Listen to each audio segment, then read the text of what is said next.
Good morning, everyone. Am I audible? I hope. Yes, ma'am.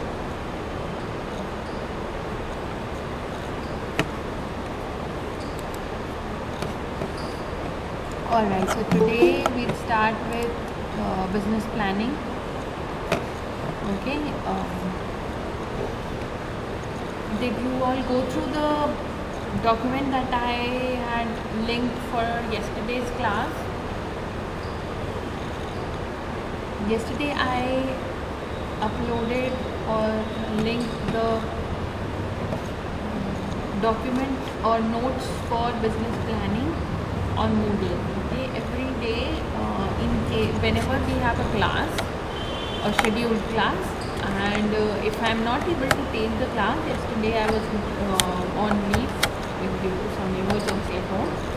So, if I'm not able to take the class, I will upload a link to some notes or a video related to the topic we will be studying in the next class, or something or the other on Moodle. Okay, I'll write the date as well. Like if you can see on the screen, I'll show you. So from next time onwards, you can keep in mind. Like here, see, I had linked the notes for English medium on for 19th October, right? So in case I'm not able to take the class, I will link something or the other for that date. Okay, so go through whenever necessary. Okay, so we'll start with business planning today.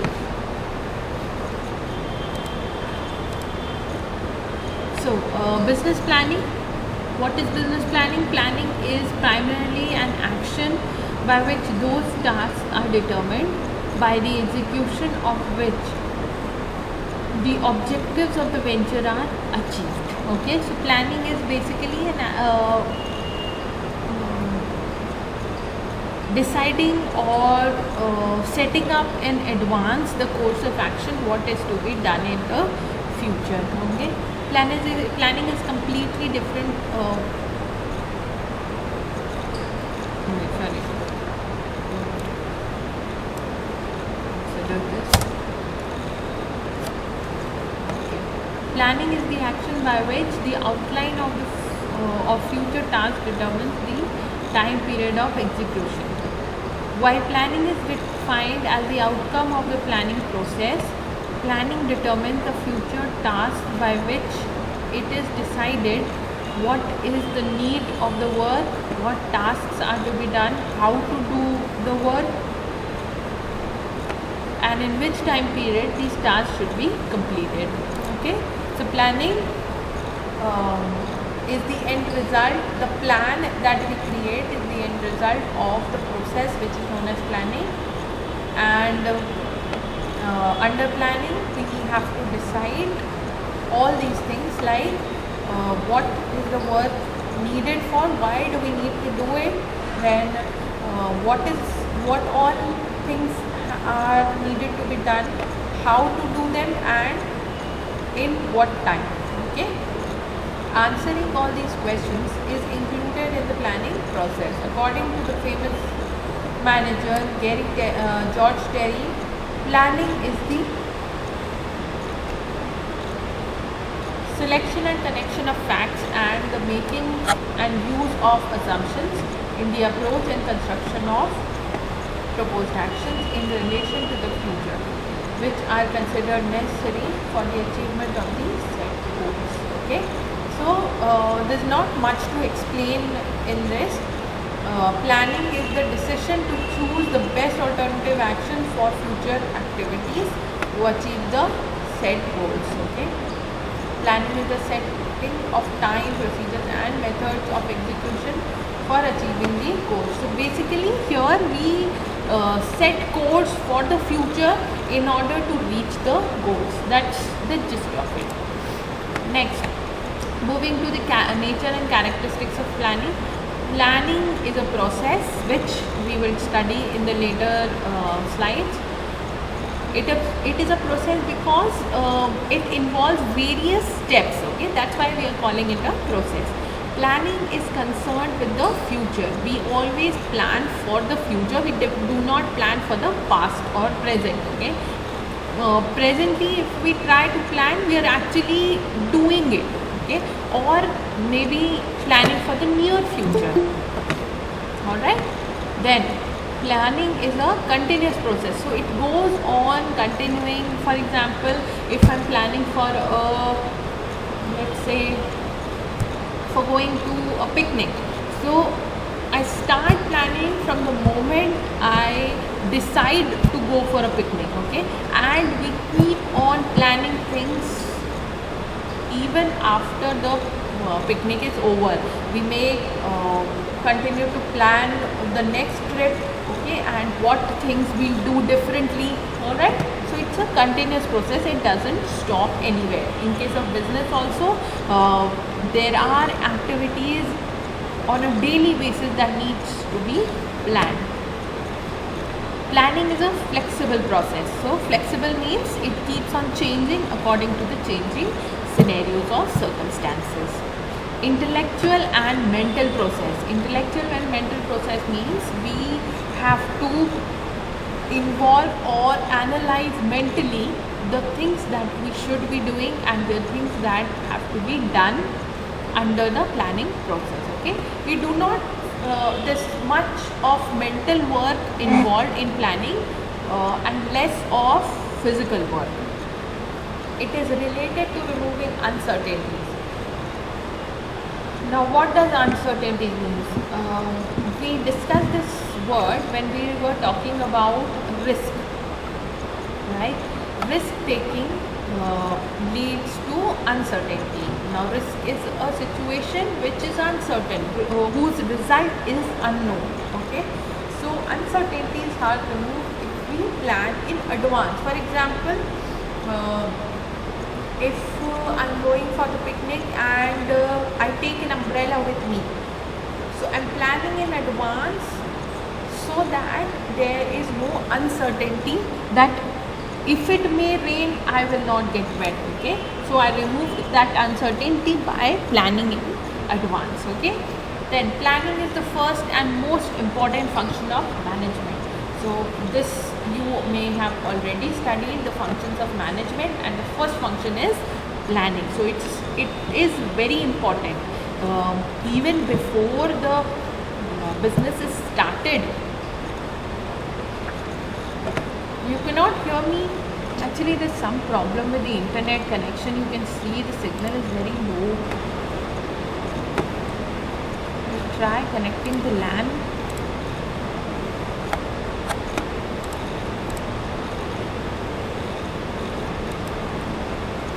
Okay. Is it better now? Can you hear me now?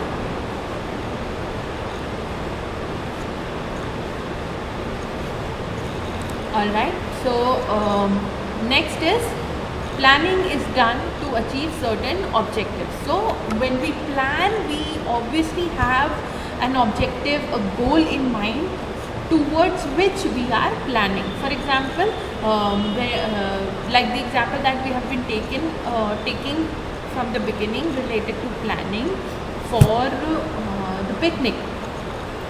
So we have the objective in mind that we should have fun at the picnic and we should be comfortable enough. Okay, so this is the ultimate objective, and related to that and keeping this objective in mind, I will plan everything. Depending on the comfort level, I will decide or plan my outfit, my shoes, my things that should be taken along with me, the place that we will select for going to the picnic. Okay, then planning is basically selective. Selective means we try to select a course of action from various alternatives.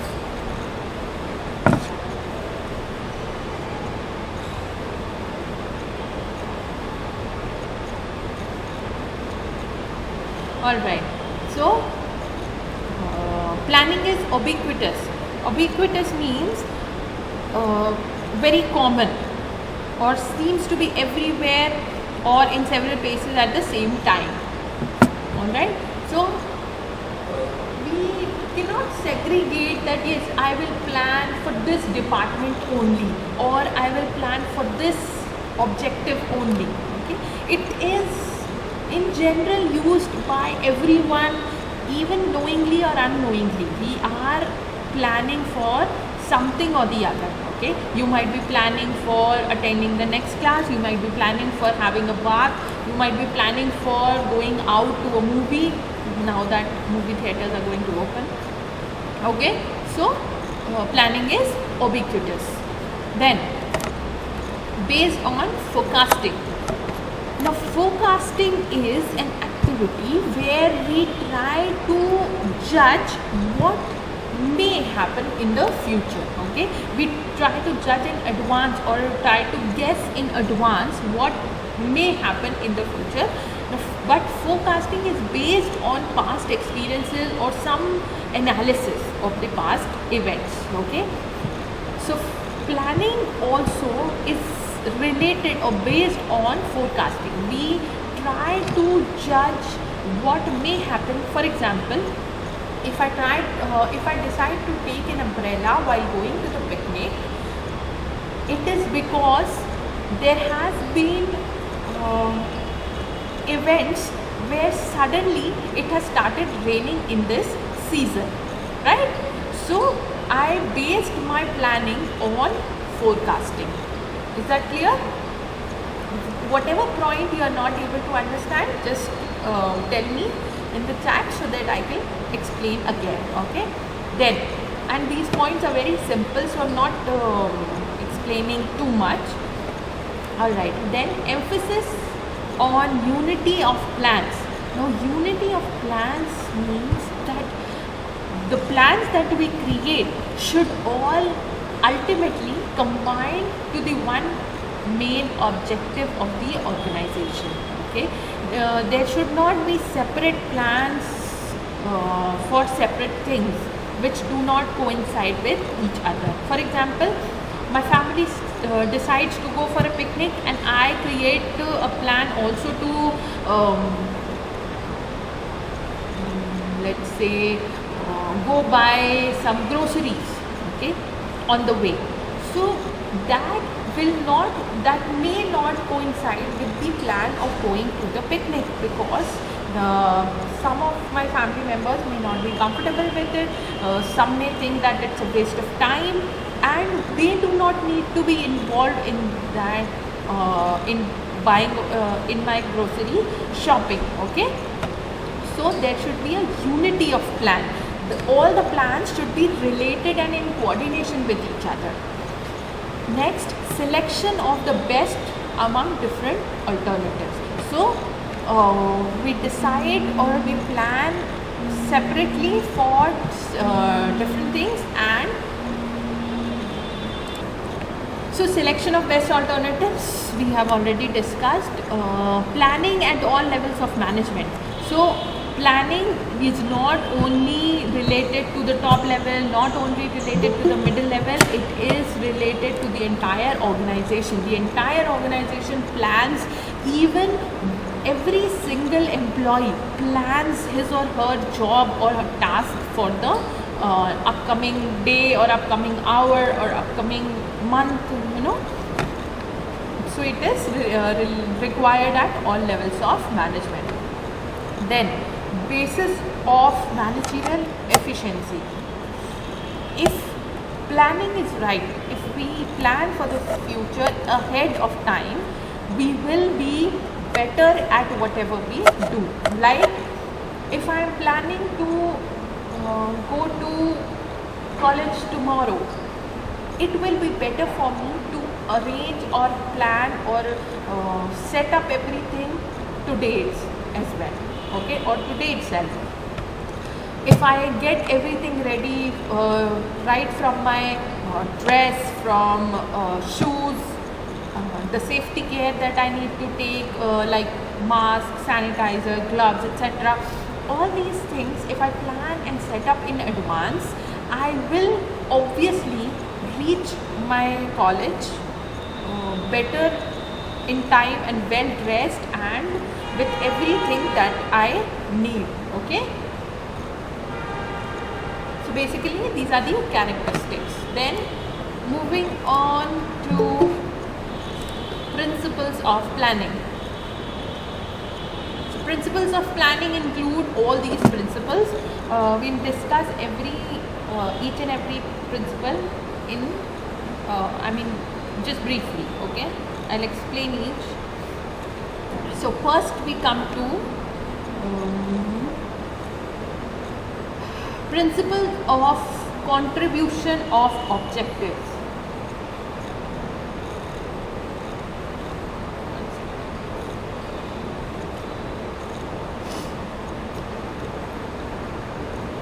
Okay, the emergence of every organization is to achieve some objectives for which various management tasks are made the basis for achieving them. According to this theory, planning forms the basis for achieving these objectives. In fact, the planning process performs various actions as the basis for the organization's general and detailed objectives. Okay, so planning helps in contributing to achievement of the ultimate objectives or maybe the day-to-day objectives. It helps in achieving all the objectives of the organization. Okay, second is planning of principle of planning premises. It is based on assumptions. These assumptions are made based on factors that influence the planning process. These beliefs depend on the events occurring in the environment and the factors underlying the organization and their nature. The closer all these assumptions are, the more effective the planning process is. So, when we plan for the organization, we base our plans on some kind of assumptions. We assume that it may rain, as it has been raining since past couple of days. We assume that it may rain, and so I grab an umbrella while going to the picnic. Okay, so I have based my planning on certain assumption. Okay, and the assumption was based on certain factors that influenced my assumption. Okay, like it rained couple of days back, so I planned in advance for it. Okay, then planning of efficiency. Planning is based on the principle of efficiency, in which the emphasis is on how to use limited means in alternative that the least use results in maximum results. Okay, so basically here we are talking about the usage of resources. Okay, the more efficiently we use our resources, the more results or more returns we get from it. Okay, so we plan in a way that we can make most use of the resources and get maximum return in minimum amount of resources used. Okay, then principle of pervasiveness. The planning process is based on the principle of comprehensiveness, which means that the planning process is applicable at all levels of management. Since plans are different at different levels of management are part of the overall plan of the organization, coordination among them is necessary. Planning should be consistent with all levels of management. So, when we talk about persuasiveness, it is seen that all the plans that we create should be in coordination or related to each other. Okay, as for example, the top level creates a plan of launching a new product. So accordingly, the lower level and the middle level will have to create sub plans that lead ultimately to that objective. Okay, so they should be in coordination with each other. Then principle of flexibility. So basically these points are what we just discussed in the nature and characteristics. It's just that you need to explain it in a certain different way. Okay, like when we are talking about the principles, it applies as a principle. Okay, this happens, this has to happen when we are planning. Okay, then so planning principle of flexibility. So since there are constant changes in the various factors that affect the planning process, it is necessary to have the appropriate flexibility in planning so that the appropriate changes can be made in the plans based on changes. Okay, so we already discussed this. I don't think there is anything else to be explained in this. Then principle of timing. Time element is most important in planning. Plans can be long term and short term. A short term plan basically contributes to the result of a long term plan. Therefore, while doing the planning work, due diligence should be taken in determining the time. So, when we are talking about the time element, usually, for example, let's say that I am planning to launch a new fragrance or a new flavor of chocolates in the next year. Okay? So when I'm planning for the next year, this is a long-term objective. Okay, I will have to create certain short-term plans in order to achieve this long-term objective. Okay, so what would be the short-term plans? Can anybody tell me? Again, voice is breaking.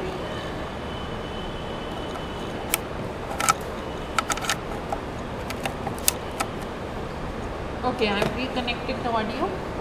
Alright, so come on.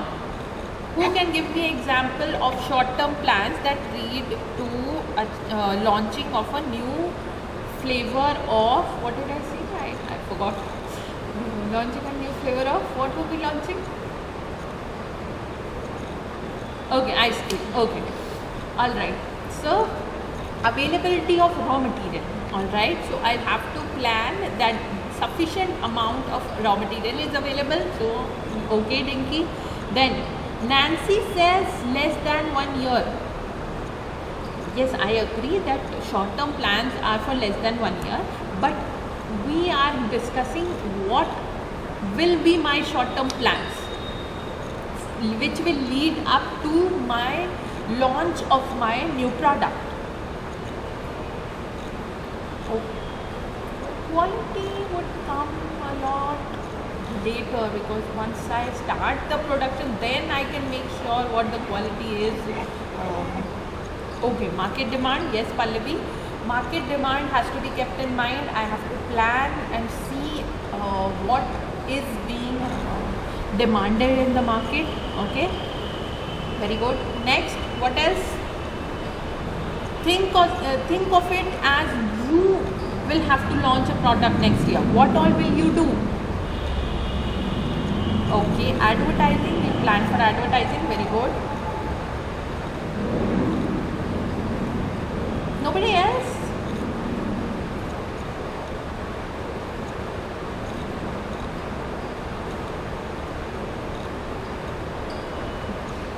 Where's Khyati today? She's not in the class. So many of the girls are not in the class today. Consumer taste. Very good, Pallavi. Consumer taste have to be kept in mind before launching the product. You will have to, how will you ensure what is the customer's taste, or do they like my new flavor? Time of launching it according to the season. Very good, Dinky. Very nice. So when we talk about customer taste, we can also test some samples. Yes, Surbi says, will it be beneficial or not? Very good. Okay, Nishita says, feasibility study and affordability. Very good. Sampling. Very nice. So basically, you all understand how we can launch a product by or achieve long-term objectives by creating short-term objectives or plans. Okay, good girls. Then next we come to principle of change. Changes in circumstances also happen with the passage of time. These changes in circumstances should also result in changes in plans. Okay. Therefore, the planning process should be taken on the basis of dynamics and not on the basis of stability. This theory states that the manager should constantly keep changing his or her actions, and make changes as required. Okay, so when we talk about the principle of change, planning is supposed to or bound to change according to the changing circumstances, the changing scenarios, the changing market dynamics. Okay, if we do not change our plans according to the changes that are coming about in the environment or the business environment, may it be internal environment or external environment, our plans will not fall through, or we will not be able to achieve the objectives if we do not adjust or change our plans according to the changing scenarios. Alright, then next is policy formation, principle of policy formation. So to make the planning process effective in an organization, it is necessary to have clear policies in different areas. It is very important to have the right type of policies which will lead to the success of the organization. For example, if I plan for production, I will have to make sure that there are right rules and regulations set for ensuring the quality of the product that I am sending out to the customers. The quality will ensure that my customers are satisfied or not. Okay, so for policy formation is also very important, and we have to plan in advance in order to create the right policies. Have any of you watched the movie The Intern? I'll write it down. The Intern. Has anyone watched this movie?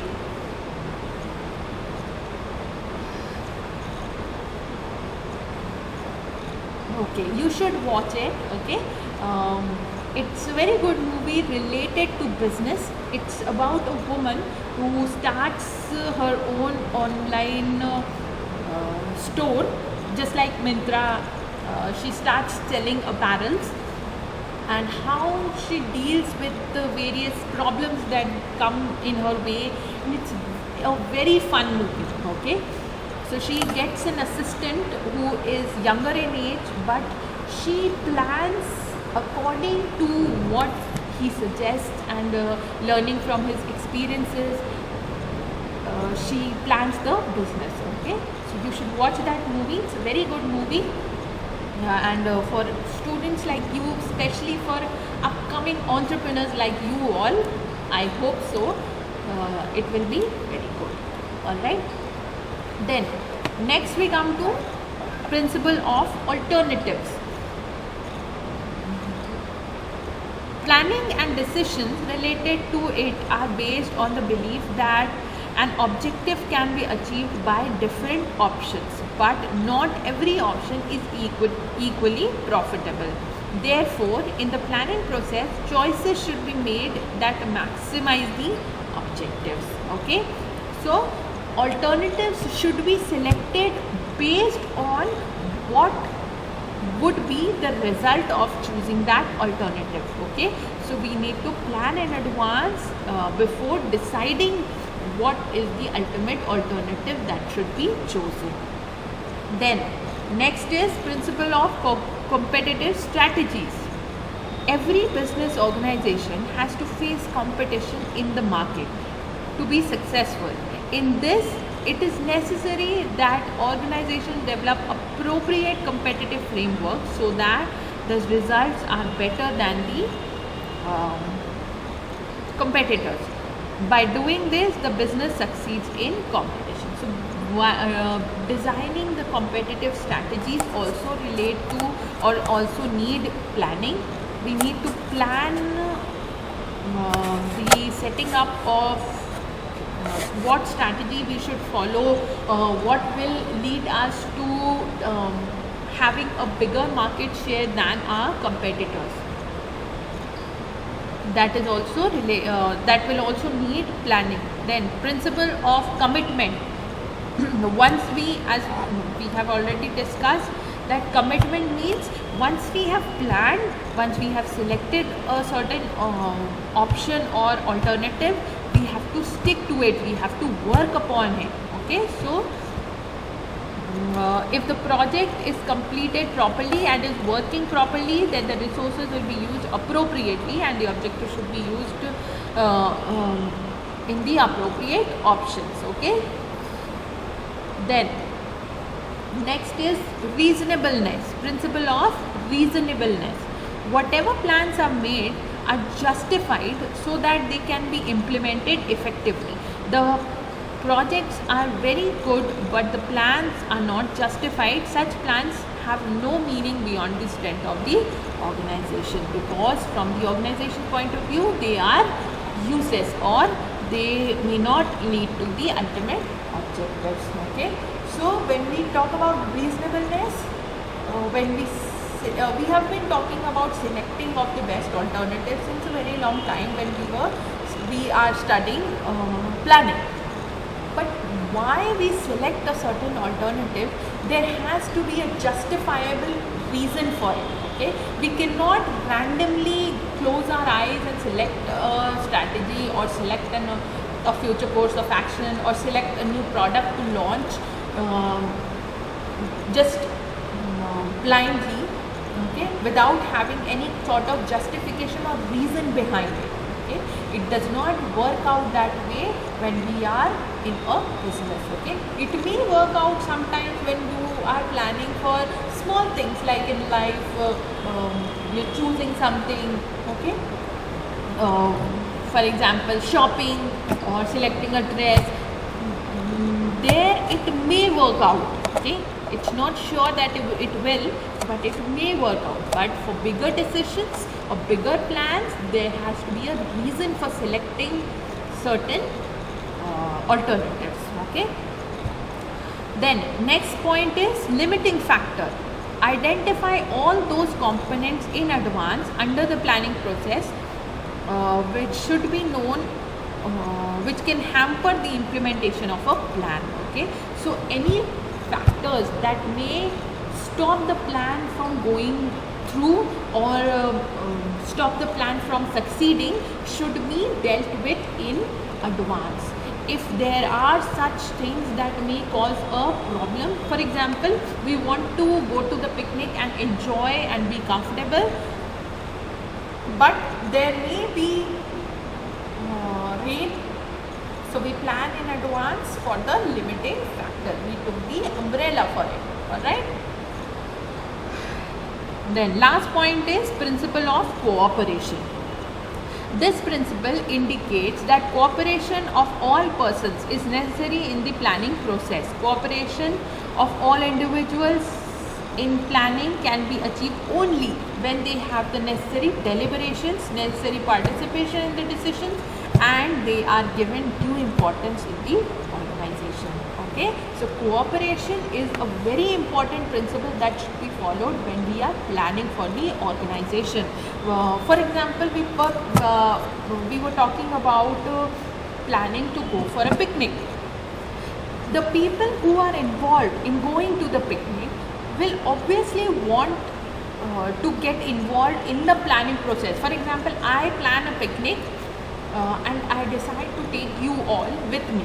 Okay, so you all will obviously want to get involved or be part of the planning process, that where we are going, what time we should leave, then how we should go. Alright, so these are the things that can be planned only by the cooperation or the involvement of all the parties that will be affected by it. Okay, so in a similar way, when we were discussing about decision making, cooperation is important in case of planning as well. Here also, every member of every section of the organization should be included while planning for the future. Okay, so these were all the principles that should be followed while planning for the organization. Okay. So today we covered the meaning of planning, the nature and characteristics, and the principles of planning.